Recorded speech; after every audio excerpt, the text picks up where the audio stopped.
Hi అండి, ఈరోజు వీడియోలో బ్లౌజ్ స్టిచ్చింగ్ సింపుల్గా చూపించేస్తాను. ఫస్ట్ అయితే ఫ్రంట్ పార్ట్ మెయిన్ డాట్ అనేది స్టిచ్ వేసేసుకోండి. కింద ఈక్వల్గా రావాలి, షోల్డర్కి తిన్నగా మెయిన్ డాట్ అనేది ఉండాలి.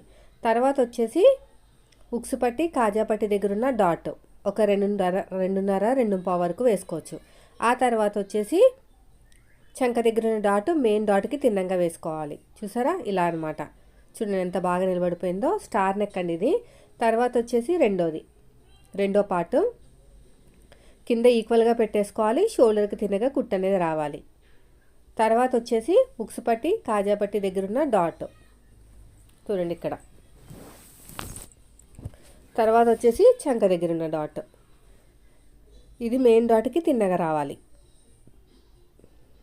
ఇలాగా అయిపోయింది కదా. ఇప్పుడు షేప్ బెల్ట్ అనేది రెడీ చేసేసుకుందాము. షేప్ బెల్ట్ రెడీ చేసుకునేటానికి ఖచ్చితంగా మీరు 2 లేయర్స్ ఉన్న కాటన్ క్లాత్ అయితే తీసుకోవాలండి. ఫస్ట్ అయితే బ్యాక్ పార్ట్ డాట్ వేసేస్తాను. డాట్స్ ముందు వేసేసుకుంటే ఒక పని అయిపోతుంది. షోల్డర్కి తిన్నగా రావాలి, నడుము దగ్గర ఈక్వల్గా రావాలి. అయితే మనం చెప్పాను కదా మీకు ఆల్రెడీ, మనం కటింగ్ చేసుకునేటప్పుడు ఖచ్చితంగా 1 ఇంచ్ అనేది ఎక్స్ట్రా తీసుకోవాలండి నడుము లూజు కన్నా.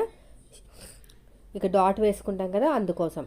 ఇప్పుడు చూడండి, ఏ షేప్ అయితే నాకు ఉక్స్ పట్టి కాజా పట్టి వైపుకి వెళ్తుందో ఆ షేప్ అనేది పాదం వైపు పెట్టేసుకుని 2 లేయర్స్, ఫస్ట్ వచ్చేసి ఒరిజినల్, ఆ తర్వాత 2 లేయర్స్ ఉన్న లైనింగ్ క్లాత్ని తీసేసుకున్నాను.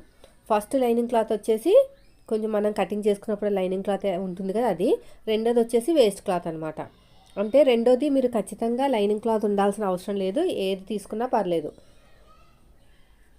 ఇలాగ టాప్ స్టిచ్ వేసేసేయండి. తర్వాత మళ్ళీ ఫోల్డింగ్ చేసుకుని ఇంకొక స్టిచ్ వేసేసేయండి. ఇలా ఫోల్డింగ్ చేసుకుని ఇంకొక స్టిచ్.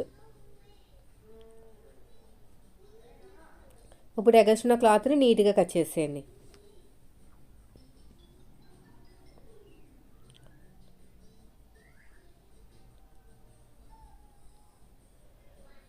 తర్వాత రెండోది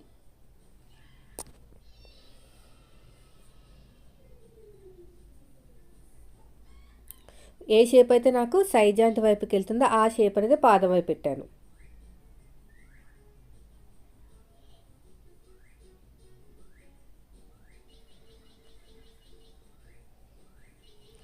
ఇప్పుడు ఎగస్ట్రా క్లాత్ని మొత్తం కూడా డిలీట్ చేసేయండి. అదే డిలీట్ అంటే మొత్తం కూడా కట్ చేసేయండి. ఇలా టాప్ స్టిచ్ వేసేసుకోండి. నేను తీసుకున్న ఒరిజినల్ క్లాత్ అనేది బాగా పలచగా ఉందండి, అందుకనే నాకు కొంచెం ఇబ్బంది పెడుతుంది. మళ్ళీ టాప్ స్టిచ్ వేసేసుకోండి ఇలాగా.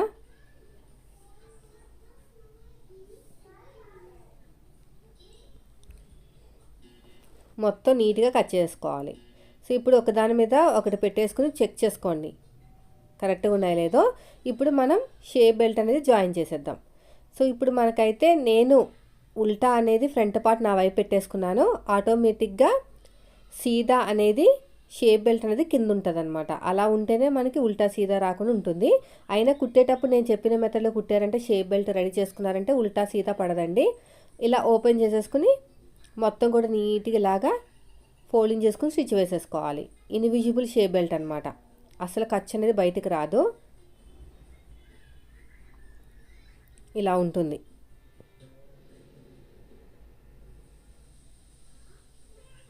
ఇక్కడ ఎగస్ట్రా క్లాత్ నీట్గా కట్ చేసేయండి. తర్వాత వచ్చేసి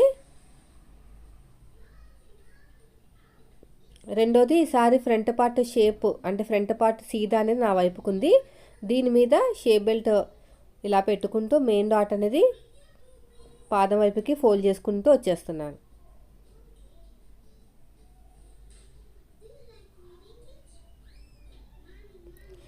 ఇలాగ ఫోల్డింగ్ చేసుకుని స్టిచ్ వేసేయండి. ఇలాగా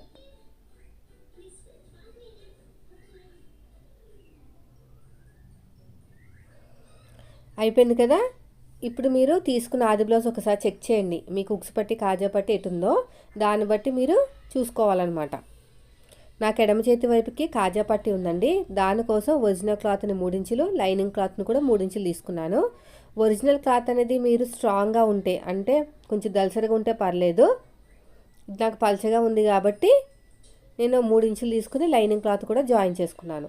ఇప్పుడు అడుగు భాగంలో పెట్టేసుకుని స్టార్టింగ్లో చిన్న ఫోల్డింగ్ పెట్టేసుకుని రఫ్ ఇచ్చేసేయండి. ఇలాగా రఫ్ ఇచ్చేసుకుని స్ట్రేట్గా స్టిచ్ చేసుకుంటూ వెళ్ళిపోవటమే. ఇలా ఓపెన్ చేసేసుకుని మళ్ళీ డబల్ ఫోల్డింగ్ చేసేసేయండి. అంతే, రఫ్ ఇచ్చేసుకుని స్ట్రేట్గా స్టిచ్ చేసుకుంటూ వెళ్ళిపోవటమే. మళ్ళీ ఇలాగ తిరిగి 2 కుట్లు కుట్టిన తర్వాత మళ్ళీ యూటర్న్ తిరిగేసి రఫ్ ఇచ్చేసేయాలి. అంటే ఇప్పుడు మనకి కాజా పట్టి అనేది రెడీ అయిపోయింది. ఒకదాని మీద ఒకటి పెట్టుకుని చెక్ చేసుకోండి, చూసారు ఎంత కరెక్ట్గా వచ్చేసిందో. ఇప్పుడు దీనికి మనం లైనింగ్ క్లాత్ని మాత్రమే తీసుకోవాలండి. హుక్స్ పట్టీకి నేనైతే 1.5 ఇంచుతో తీసుకుంటున్నాను. కాజా పట్టి 3 ఇంచులు తీసుకున్నాం కదా, హుక్స్ పట్టి 1.5 తీసుకోవాలన్నమాట. ఇంకెక్కువ తీసుకున్నా బాగోదు, తక్కువ తీసుకున్నా అసలు బాగోదు. ఇక నీట్గా కట్ చేసి పైనుంచి స్టిచ్ చేయాలండి. డాట్ వచ్చిన చోట చిన్న ఫ్రిల్ పెట్టండి, సరిపోతుంది అంతే. స్ట్రేట్గా స్టిచ్ చేసుకుంటూ వెళ్ళిపోయి ఒక పావించి వదిలేయండి. తర్వాత టాప్ స్టిచ్ వేసేయండి. ఇలా ఫోల్డింగ్ చేసేసేయండి. తర్వాత డబుల్ ఫోల్డింగ్ చేయాలన్నమాట. ఈ 1.5 ఇంచు మొత్తం కూడా ఫోల్డింగ్లోకి వెళ్ళిపోతుంది. 1.5 ఇంచు తీసుకున్నాం కదా, ఇదంతా డబుల్ ఫోల్డింగ్ చేసేస్తే పట్టీ అనేది నీట్గా ఉంటుంది. బయట కూడా ఏమీ ఎక్కువ ఉండదు, కరెక్ట్గా ఉంటుంది. ఎగస్ట్రా ఉన్న క్లాత్ని కట్ చేసేయండి. సో ఇప్పుడు చూడండి, ఇంకోసారి చెక్ చేయండి ఎంత నీట్గా వస్తుందో చూడండి మీరే. అస్సలు కొంచెం ఎక్కువ తక్కువ రాదు, చూసారు ఎంత బాగా వచ్చేసిందో. కొంచెం ఎక్కువ లేదు, తక్కువ లేదు.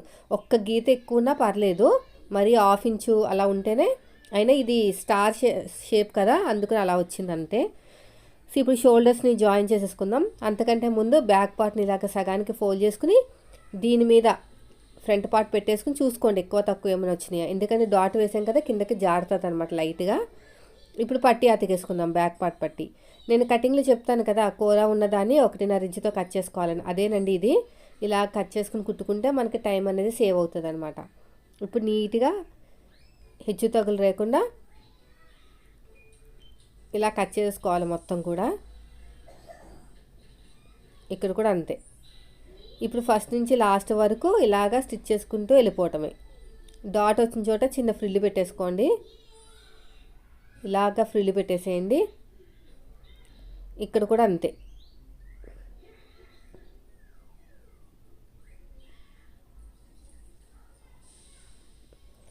ఇలా టాప్ స్టిచ్ వేసేయండి.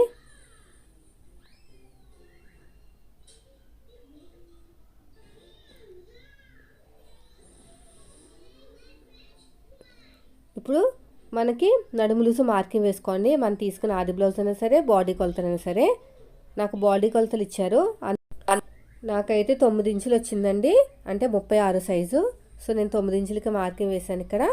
సో ఫ్రంట్ పార్ట్ కూడా 9 ఇంచులు మార్కింగ్ వేసేసేయండి. 36 నడుము లూజు, ఓకేనా. ఇక్కడ కూడా అంతే.